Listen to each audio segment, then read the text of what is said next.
Hi, and welcome to Granny in the Saddle. And today I've got a good friend of mine, Andrew Leedham, and he's the chairman of the Gate Riding Club. Hi. It's a local riding club to us for grassroots riders. And to be fair, you get quite a lot of people that are maybe qualified somewhere and they want to just come and have a Yeah, run yeah, yeah, before the yeah, yeah, qualification, don't you? yeah. So what I thought would be a good idea is if we just went through a schedule and then Andrew, with his expertise on showing, just went through what horses would be suitable for that class and whether this class would be a good choice for you and your horse or your pony. And that way you could have confidence in maybe wanting to go and enter a showing class. I think it's very important. I was growing up, when I grew up showing, I could go to maybe 8, 9 local shows to me. They're sadly becoming less and less. The more like event centres are running show jumping, arena eventing, cross country, and things like that. The showing world, I think, And is the whole grassroots thing's yeah, just dying. the whole grassroots. Yeah, I totally agree. Um, and I think it's something that we need to. If you've got local riding clubs in your area, you've got local little shows, you really do need to support it. And more importantly, remember that each and every person that helps at that show is doing so voluntarily so that you can have a good day out. And they are good days out. I mean, your um, show in particular, it's almost like a family day out for Oh, people, it isn't it? is, yeah, yeah. And because on a club show day, we run the show jumping as well. The kids can go and have a go with the show jumping, or go and have a go at the showing class, or do an in-hand class. It's they've got a lot of choice to do, but at a level that they're confident with. Yeah, brilliant. And what I will say for anybody that is local to the Nether Whittaker area, Yeah. pop along to the gate because I'm telling you, you will not find a more friendlier, supportive show than the gate. You know, if you have a problem, even if you're having a problem in the show jumping, somebody will be there to give you a hand because their whole purpose is for you to have a good day out, and that's very important. Yeah, And and confident building. what we're going to do is we're going to go through the showing schedule, and if you just read it through and then just let us know what if I was new to showing, what would I Okay, want to? so we have 3 showing rings. We have just our Ridden ring, which is more for the teenagers and the adults. Those classes are more kitted out for those. And then we have a mini ring where we have the lead reins and the first riddens and stuff. And there's basically a class for everybody. So in our Ridden ring and our mini ring and the in-hand ring, we will start with best turned out with our first class because it's your first class. Horses are clean, plats haven't been rubbed, hopefully. So that's the one that we always start off with. So you can at least start off clean before you have a grass stain come up. I always remember I did I was on a yard at the time and they had a show and not many people had gone into the best turned out, so they said, Leeks, will you go in the best turned out? I was like, yeah, no problem, you know. Well, at the time I'd got flash, so he was a chestnut and he got white socks, Legs. you know. So all I'd done when I used to go showing, I used to just clean his white legs. So I'm in this best turned out, and the judge pulls out of his pocket a white hanky and then just rubs it along his neck. And he looks at it and it was black, and I went,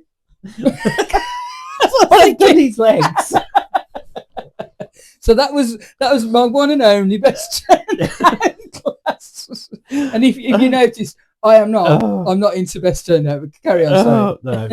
So we start with that, and then we have in the morning we tend to cater for with the turnout. They go in and they're just going to walk around as a group and then just stand together as a group, and then the judge will just go up and have a look. So for confidence, especially if you're new to it and you're lacking a little bit of confidence, the thought of not having to do walk, trot, canter in a group, it's a really good class to get everybody into. Then our next class in the main ring is we just do a walk and trot only, where they just walk around together, and then they all get lined up in no particular order, and then they can do a little show just in walk and trot. It's not based on any conformation. It's not based on, you know, who's got the best bridle, who's got the best up-to-date jacket. It is just to get you into it and to, you know, just to be assessed. So you can, yeah, get the hang of doing it without the pressure of thinking, oh, I've got to do an amazing show and I've got to do this. So it's all kitted out for that. Then we have a very novice horse and pony, and that this is a really important class for 4-year-olds that have never done it before and they might be a bit nervous. You know, or it's a pony that has perhaps just ever show jumped and then somebody wants to have a go and they haven't really done showing before. So that's another good one. So like a novice combination. So it could be an experienced horse with a novice rider. Yeah. Just to get them in the ring. Yeah. So you got a 4-year-old with an experienced rider, or you might have, like I said, a dressage horse or something that's never been in the group of horses. Yeah. Because obviously with show jumping and dressage, you're in there on your own. And, you know, it just allows them to have a start. It's like an introduction to and then we have the junior equitation classes, which is, you know, it's called equitation now. Nowadays it's called best rider. Yeah. And the junior one is under 18, so the adults aren't with them. And then we have a senior equitation, which is 18 plus, and that's just on, again, that's rider's position, individual show and the overall impression. Nothing to do with conformation. It's just how the horse goes and how the rider rides and correct use of aids and the presentation. Then we have the riding club horse or family pony, which again, that's any bridle, a suitable bridle for what the rider's capable of, and it's individual show and suitability as a riding club type, which a riding club type should be the sort that can go and do it around a show jumping, do a dressage test, have a go at the showing, and just be suitable, again, with a family pony to be able to put anybody on. Then we have a new combination. So the new combination can be, you've just bought a new horse. You know, it can be an experienced horse with a novice rider on it, which is new to it. Or equally, you've bought a youngster, like the novice horse, that it's a new combination. You've never done it before. The horse has never done it before. And you're just introducing it. So it's a new combination for that season, which is always, again, a good way of introducing the horse to it without it being too busy as well. And again, you just get introduced to how you should be showing. And the judges on these classes are very good at giving you advice and saying, you know, perhaps next time, I know it's a new combination, but try this and try that, and just helping people along with, if you want to pick some extra points when you eventually do some of the different classes, perhaps introduce that to your show, or don't do too much cantering, and, you know, just pick out what you should be doing. So those classes are a really good introduction, really. And it's supportive advice that they're giving, rather than, you know, and that's the thing, because I think a lot of people with showing feel that it's all negative, but actually the judges want showing to develop, don't they? They want to encourage people to have a go at showing. Yeah. It's a bit like with, you know, when Charlie was a baby and you did the very novice pony, you were absolutely thrilled at the fact that he'd stand in the line. Yeah, absolutely. You know, he stood still, win, pat, pat, good boy. Yeah. You know, and you were just thrilled with how he performed on the day, and he behaved immaculately. And I survived. You survived. Yeah, you survived. That's always a bonus. That's always a bonus when you get on a horse. Still on. and that is always a bonus when you're riding horses, isn't it? That you come back and you're safe. Regardless of what your day's been, it is about just having a good day out, isn't it? We had a good time. Didn't book you off. It's fine. So those are the sort of classes that like equitation, that more of a rider class, and the novice horse class. So we run those in the morning when it's a little bit quieter in the main ring. And then in the afternoon, we then go to types or breeds, which is, again, that's a lot different than what we used to do when we were younger, because you would have a ridden hunter, which the way breeding's gone, you don't necessarily breed for a hunter anymore, do you? Or a riding horse anymore. So there are a lot of different classes now that, you know, when we were younger, we never had. Like at one time, like warm bloods would never have gone in the show ring. No, and that's why we Yeah. have now Yeah. a ridden sport horse class, which is tailored for that sort. Yeah. But we don't breed anymore, do we? The hunter. Mhm. You don't go, you know, it's British sport horse breeding now, isn't it? It's sport horse GB, where years ago it used to be HIS, which was a Hunter Improvement Society, and all you were doing is improving the hunter. Well, because, you know, that's not what we do anymore. The classes have changed. So we have a ridden part bred, which is our first class in the afternoon, which is open basically to any horse which is a part bred. So you can have part bred Welsh, part bred Connie, but equally you can have part bred Cleveland Bay, part thoroughbred. So that's what it's judged on, the overall impression of the horse, its way of going. Hunter and riding horse type, they're these days now put into one class, where years ago, 20 years ago, it had all been individual. At the bigger shows, at the county shows, they are still kept individual, but you just don't get the entries at Grassroots. So you qualify within a mixed group, and then if you qualify to the championships, then you will go against the same similar type. Yeah. Okay. Then we have the ridden veteran, which can be interesting. It's one of the most interesting classes, really. So this can be like your horse, Dade. Mind you, I bet Zeus is. Yeah, Zeus is definitely. Zeus is now a veteran now. Yeah. Who just thought that? I know. Again,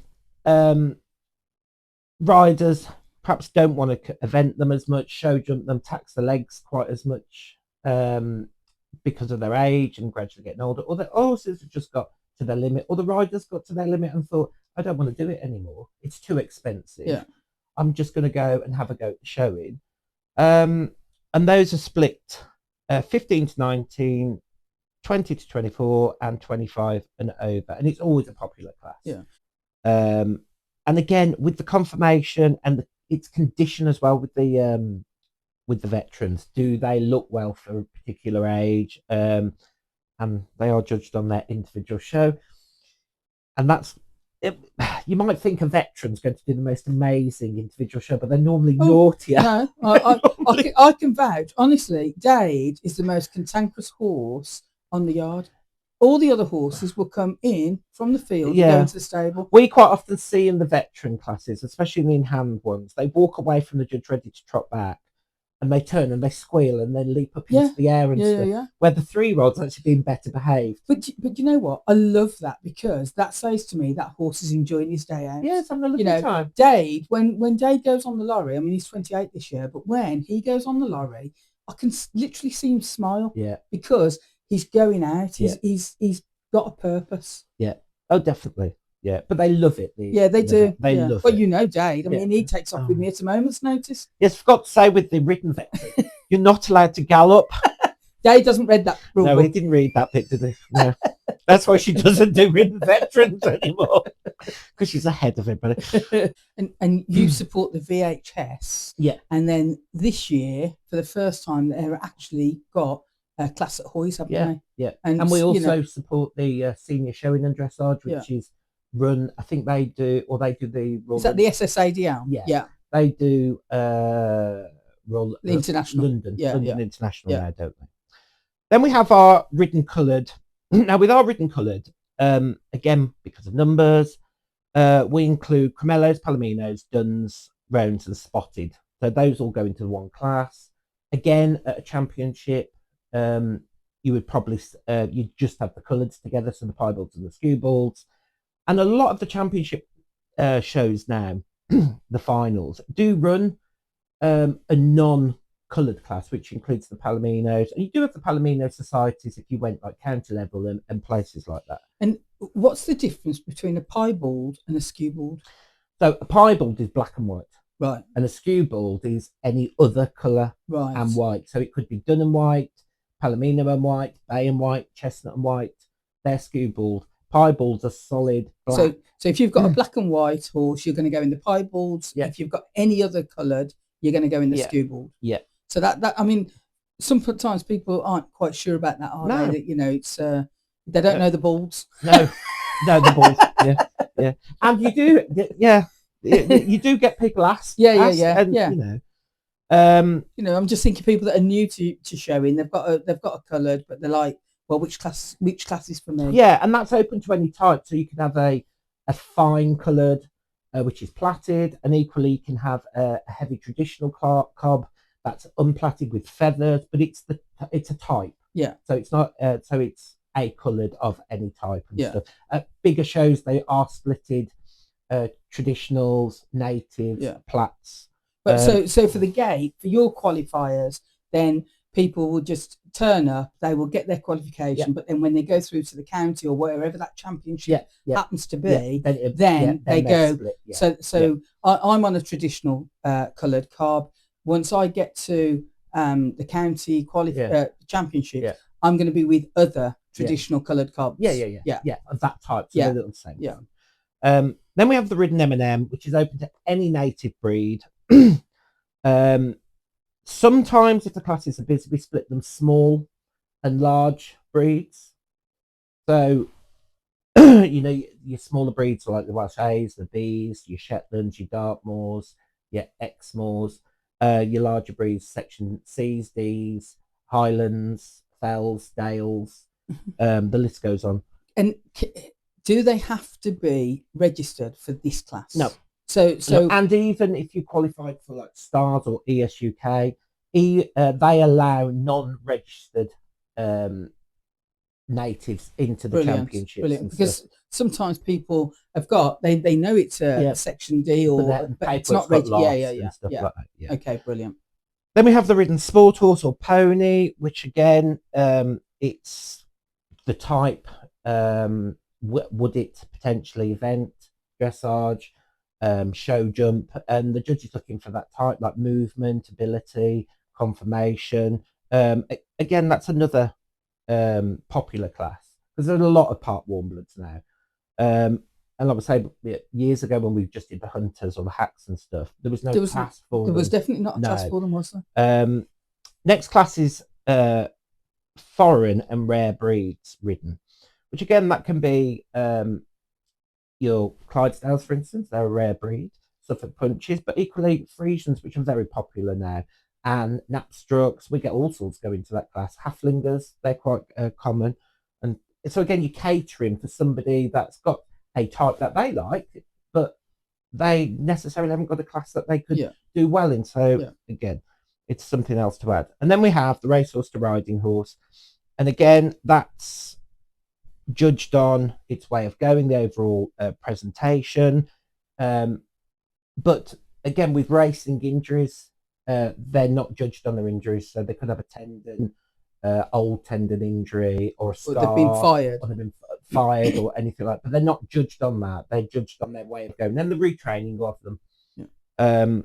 And just while we're on that subject, I mean, if anybody's interested, I have got another video that talks about people that do retrain racehorses, because I just think that they never give themselves enough credit. No, totally.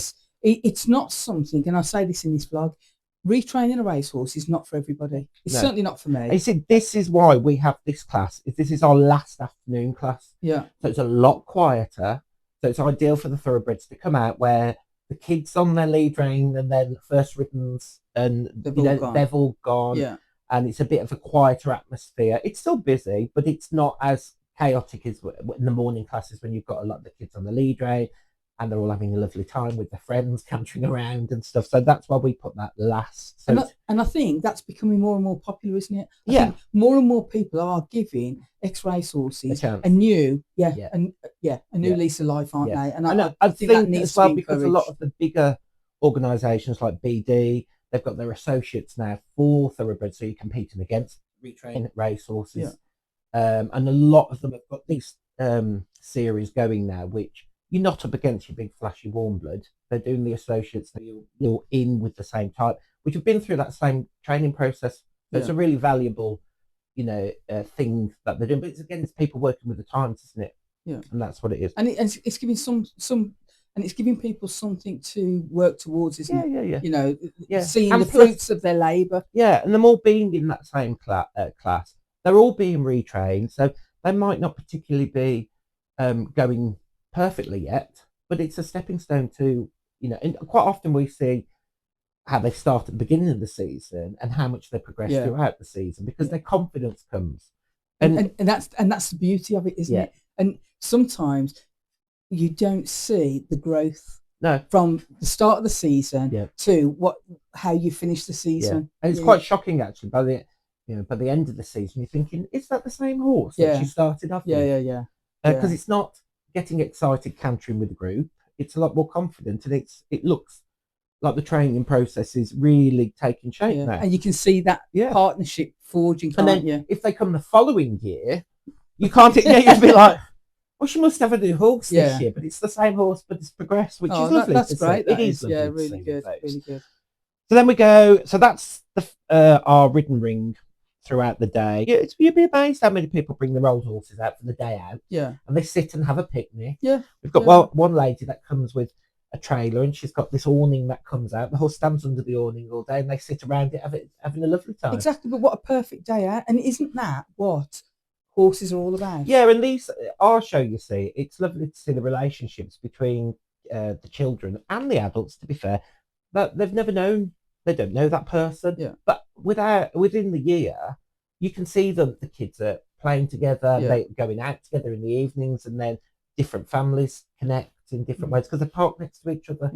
And that's one thing that I will say about the show: the camaraderie with everybody is lovely as well. It is like a little community of its own, isn't it? And everybody is genuinely pleased when others win. Like I've done classes where I've won and the person next to me, well done, and then there's classes where I haven't won, and I'm probably fourth, fifth, sixth down, but you still pass on that well done. Exactly. It's just and equally you see like some of the people which they've got a lead rein pony which is only used to going on the lead rein, and then you'll have one of the other riders that are a bit older, and they say, oh, would you mind having a little bit of a go in this class on the lead rein pony off the lead rein just for experience?